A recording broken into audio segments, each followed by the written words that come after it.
Buenos días, bienvenidos a una nueva clase de consulta de semiología en Ciudad Universitaria. Ya estamos sobre los parciales, así que pasamos directamente a las preguntas breves y puntuales que nos enviaron. Hubo muchas consultas dirigidas a profesores particulares, o sea, profesores de comisiones. Yo realmente no lo sé, no tengo esa información, comuníquense con ellos. Recuerden que este canal es solo para consultas que hayan surgido de la lectura de los textos, no para consultas de índole administrativa. Anabela pregunta acerca de la relación entre contexto y cotexto y dice, me dirijo a los fines de consultarles si la diferencia entre contexto y cotexto reside en que el primero es externo al enunciado y el segundo se ubica dentro del enunciado. Efectivamente, el contexto está conformado por los participantes de la enunciación y las circunstancias espacio-temporales, ¿sí? Lo que llamaríamos la situación de enunciación. Mientras que el cotexto está formada por el propio enunciado. ¿Para qué nos sirve esta diferencia? Porque muchas veces un mismo elemento lingüístico puede servir para hacer una referencia dentro del propio texto, para referir a algo que ya fue dicho en el propio texto, o bien se puede usar para hacer una referencia contextual, enunciativa, ¿sí? Fíjense la diferencia entre decir esta clase es interesante, ¿sí? Donde esta está señalando a la clase. En cambio yo les podría decir, alcanzame esto, y señalar así. Fíjense, sin señalarlo, esto ostensivamente refiere a la taza que tengo en este momento en mi mano. ¿De qué manera ustedes reconocen el referente de esto? Si están presentes en el contexto, porque ven la taza.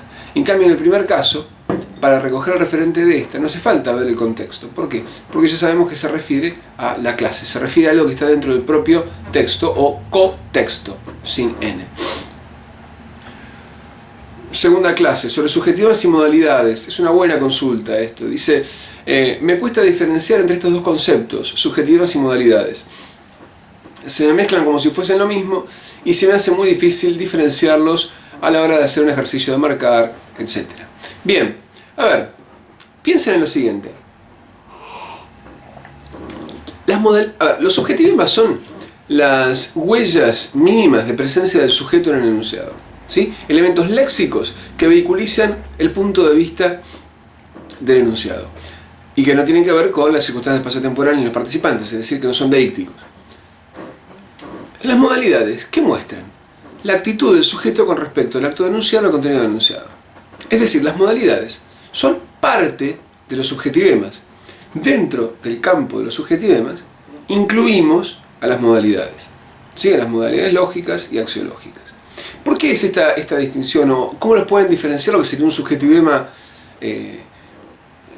puro, digamos, de las modalidades que son un tipo de subjetivema? Porque las modalidades vehiculizan juicios, ¿sí? Actitudes de estos sujetos. Yo digo, la casa es hermosa, la casa es horrible, es imposible llegar a casa. Fíjense, hermosa, horrible, imposible, muestran la actitud que el sujeto establece con respecto a la casa o a la llegada a la casa. En los dos primeros una actitud valorativa de tipo axiológico, mientras que en el tercero una actitud de tipo lógico. Estos tres casos son ejemplos de modalidad. Ahora, si dijera la choza es horrible, además de la existencia de la modalidad axiológica horrible, el sustantivo choza tiene también un punto de vista acerca de la casa, que la presenta como una casa fea, de poco valor, etc. ¿Sí? Fíjense, en ese caso, no es que uso un elemento para expresar la modalidad, para agregarle modalidad a lo dicho, sino que lo dicho incluye ya un punto de vista subjetivo. El sustantivo choza tiende a ser empleado siempre en un sentido peyorativo, ¿sí? Entonces, como subjetivema, choza vehiculiza en sí mismo una información valorativa por parte del sujeto. Es un subjetivema.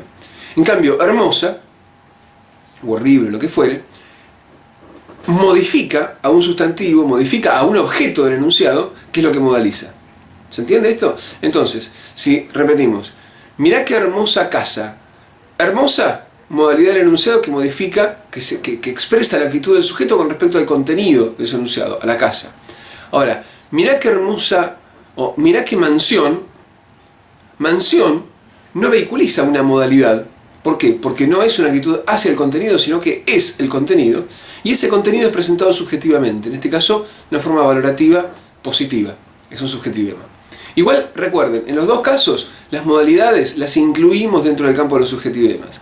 Lo que pasa es que mientras que las modalidades, específicamente las modalidades del enunciado, expresan una actitud con respecto al objeto del enunciado, aquello de lo que el enunciado habla, los subjetivismos más puros, digamos, son en sí mismos, expresan una actitud.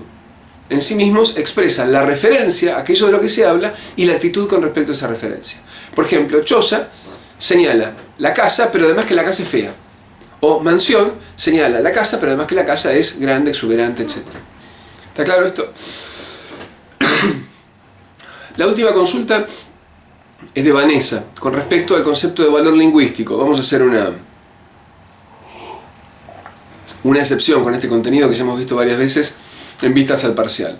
¿Sí? No logro comprenderlo, les agradecería si lo pueden reforzar. A ver, otra vez, piensen en dónde estaba la cabeza de Saussure cuando escribe el curso de Lingüística General. Él quería hacer un sistema formal de la lengua, es decir, un sistema formal capaz de abarcar todas las lenguas existentes, en todas sus etapas históricas, sincrónica y diacrónicamente. Entonces, cuando él piensa en los signos, no puede pensar en los signos como las palabras cotidianas que nosotros tenemos en nuestro diccionario. ¿Por qué? Porque pensarlas así sería limitar el concepto de lengua a una lengua en particular, mientras que él lo que quiere es un aparato formal, casi matemático, capaz de contener a todas las lenguas, de explicar todas las lenguas. En ese sentido, es que el concepto de signo como abstracto, ¿sí? como objeto desligado de cada lengua particular, y el concepto de valor, en el sentido matemático, ¿sí? del valor que el sistema atribuye a una unidad, son sinónimos. ¿Qué es el valor? El valor es el lugar que ocupa el signo dentro del sistema. ¿Sí?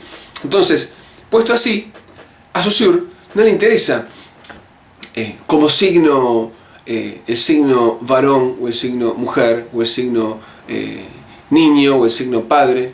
Lo que le interesa son los valores que asigna el sistema de la lengua, en sentido abstracto, a distintas unidades. El lugar que le da el sistema a cada unidad dentro de él. Y cada unidad va a ser, en cada lengua particular, los signos. ¿Sí? Entonces, valor y signo funcionan casi como sinónimos. El signo es la unidad que ocupa un lugar, que tiene un valor dentro del sistema. Y ahí sí viene lo que ya sabemos. Uno dice, bueno, pero entonces, ¿cómo definimos esos valores? Si son puramente formales, si la relación entre significado y significante es arbitraria, ¿cómo sabemos qué lugar, o cómo podemos identificar o podemos justificar el lugar que ocupan dentro del sistema? ¿Por qué ocupan un lugar en el sistema? Justamente porque se diferencian de los otros signos, se diferencian de los otros valores. Lo específico del signo, su lugar característico, propio dentro del sistema, no está dado por la relación interna de significación. ¿Por qué? Porque es arbitraria, depende de otros factores, sino que está dada por su carácter opositivo, por su diferencia con los demás signos. Y recuerden siempre, el valor tiene dos aspectos, un aspecto conceptual y un aspecto material. ¿Sí? Digamos, dado que el signo está compuesto por un significante y un significado, es decir, por un aspecto material y un aspecto conceptual, que son parte indisociable de lo mismo, el valor es igual. La oposición, el valor opositivo que va a obtener ese signo en relación con los demás, va a depender de sus relaciones de diferencia en el nivel del significante y de sus relaciones de diferencia en el nivel del significado. Pero recuerden, el valor es único, tiene dos aspectos, un aspecto conceptual y un aspecto material. Los ejemplos, de los cuales ya hablamos en los primeros videos, de los sinónimos y los homónimos, es decir, de las palabras que tienen distinto significante pero igual significado para el caso de los sinónimos, o distintos significados pero igual significante para el caso de los homónimos, son ejemplos extremos de cómo funciona el valor. ¿Por qué? ¿Cómo puedo yo diferenciar dos sinónimos? Porque tienen distinto valor como signo.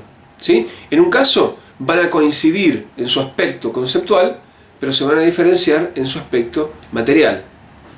Es decir, van a tener dos significantes distintos para conceptos semejantes. En el caso de los homónimos, la diferencia va a venir dado por el aspecto conceptual del valor.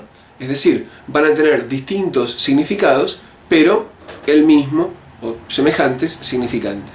¿Sí? Otra vez, el valor siempre está presente en estos dos aspectos. Lo que pasa es que en estos casos extremos lo que vemos es cómo se refuerza la idea de valor a partir de coincidencias en un plano, pero diferencias o positivas en otro, y en función de esas diferencias decimos que cada signo tiene un valor distinto y en consecuencia que cada signo ocupa un lugar distinto dentro del sistema.